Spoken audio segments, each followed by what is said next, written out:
How's it going? My name's Evan, and welcome to episode 15 of Bro It Was Suited. We're here at Horseshoe Casino for some 1-3 no limit. We buy in for 300, and let's get into it.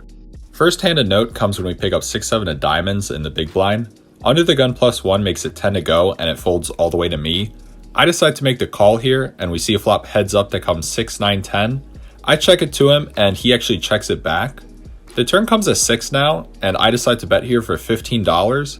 He decides to make the call, and we see a river of an 8, so now we made a straight. That rhymed. Anyways, we did make a straight, but the board is very connected now, so we probably won't get much more value. I decide to bet $30 here, and unfortunately he folds, but we do still drag the first pot of the day. So of course the one hand I didn't film was an important one. Pretty much it was a multi-way limped pot, and I had pocket 9s. The flop came down 9-8-3 all diamonds. I decided to bet $10 and got check raised to $25. I decided to make the call, and we see a turn card of an offsuit deuce. He decides to just jam for the remaining $85 he had. I made the call, and the river didn't change much. I flip over my cards, and he ended up having 8-3 offsuit for a flopped bottom 2 pair, and we drag that pot. So here we're under the gun +1 and look down at 6-7 of diamonds again. I decide might as well play it again, so I make it 10 to go and only get a call from the button. We see a flop heads up that comes king 7-7, so definitely choosing the right hands to play here. I make it 15 and he ends up making the call. The turn comes in offsuit 5 and I decide to bet $35 this time. Unfortunately though, he does make the fold, so no more value to be had here. Next interesting hand of note comes when I pick up pocket jacks in middle position. Couple imps to me, I make it 15 to go and we get 3 callers. We see a flop 4 ways that comes ace queen 4, not really the flop I was looking for. I check it and it actually checks through. The turn now comes a miracle jack giving us a set. An early position player now bets $15. It folds to me, and looking to build a pot, I raise it up to $40. Action's back on him and he goes pretty deep into the tank. I don't know if I should just flat here, but I was just trying to build a pot, and after some time he does let go of his hand, but let me know if you would have raised there or just flatted. So I'm not going to bore you, but for the most part this table is just a little passive. I was raising up hands pre-flop and usually only getting about 1 street of value. Usually on my turn bets people were folding, so this did help get a few semi-bluffs through. But for example, here we pick up king queen. I make it 10 to go from middle position, and we actually get 5 callers this time. So with $60 in the pot, we see a flop 6 ways that comes king high all hearts. Checks to me, I decide to bet here for $25, looking to charge any hands that contain a heart, but surprisingly enough, every single player in the hand decides to fold. So not complaining because we're still winning the pots, it's just people weren't really continuing on the flop unless they had a really good hand. Last interesting hand from this table, trust me, it gets wild at the next table, but we're in the big blind with king queen offsuit.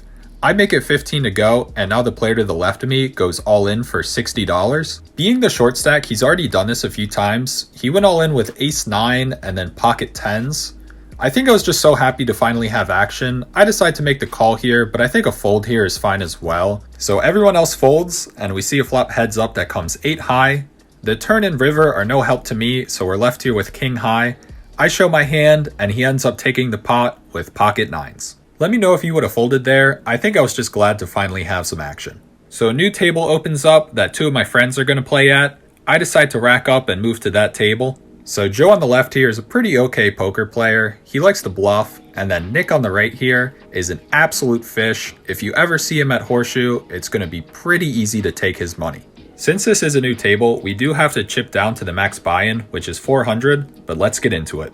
After folding garbage for a bit, we look down at pocket aces. Folds to me in middle position, I decide to make it 15 here, and only the player to the left of me calls. So we see a flop heads up that comes queen high. Definitely going to bet here, so I lead out for 20, and he ends up making the call rather quickly. So the turn now comes a jack, and there is a possibility of him having queen jack here, but the chances of that are probably the same chances of you not being subscribed. So if you enjoyed the video, feel free to subscribe. It helps out the channel a ton. Anyways, back to the hand. I decide to bet here for 40, targeting any hands other than queen jack. And unfortunately, he folds, claiming he had pocket 10s. Here we pick up pocket 9s. Here we raise it to 15 and only Joe calls. Now if you look here, you can see that Joe is a pretty short stack. So we make a little donation to him this hand. Nothing to do with him being a better poker player than me. But not to worry though, a couple hands later, we look at a hand even better than pocket nines. That's right, pocket eights. I decide to make it 15 to go from the button, and we actually get 3 callers this time. So we see a flop 4 ways that comes ace-8-6 with 2 diamonds. Let's go. So I decide to bet kind of small here to $20, looking to keep players in the hand, and that's what happens when we get 2 calls. The turn card was almost like I picked it myself. It comes in offsuit 6. I decide to bet here for $50, looking to get value from any strong aces, and hopefully one of them having a flush draw. We actually get some great news because both of them decide to call, so we're still 3 ways to a river that comes a 3rd diamond. It's a perfect river, hopefully one of them has a flush. If you look closely, the player on the left only has about 150 behind, and the player on the right only has about 80 or 90 behind.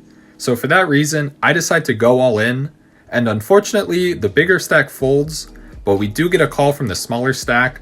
We show our hand, and it's good. Our read was right, as he shows the king high flush.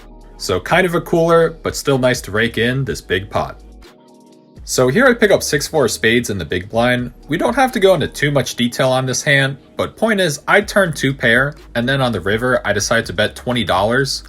Nick now check raises me on the river to $50. The board is very connected, and if you were paying attention to earlier, Nick is an absolute fish, and the only time he raises is when he has the absolute nuts.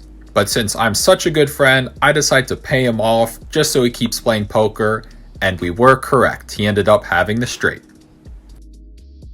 Now the hand you've all been waiting for, the last hand of the night, we look down at pocket aces. I'm on the button here, and I decide to make it 15.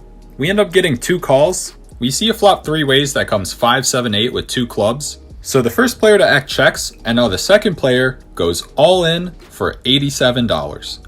This man has just sat down, so I have no idea what he could have, but I do know this is a pretty draw heavy board, so for that reason, after some thought, I decide to make the call, and then the first player to act does something interesting. I'll let you listen.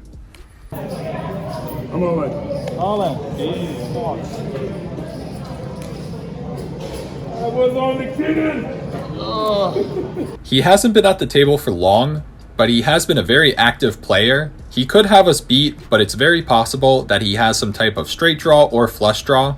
So for that reason, risking all the profit I made so far tonight, I decide to make the call. So we're 3 ways all in. The turn comes a pretty gross card. It comes another 8 pairing the top card, and the river is even worse as it comes a 4. So right now, any 6 makes a straight and any 8 beats us.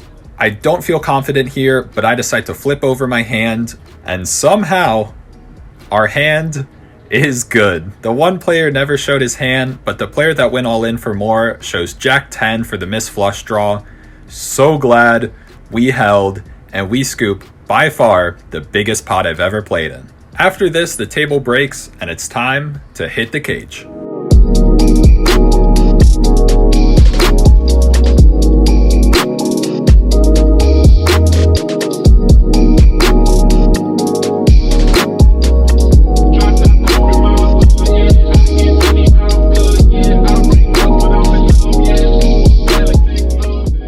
So we were in for 300, out for 1,015 for a profit of 715 over about 5 hours. This brings our 15 episode total to $2,059. If you enjoyed the video, feel free to leave a like, make sure you subscribe, and I'll see you in the next one.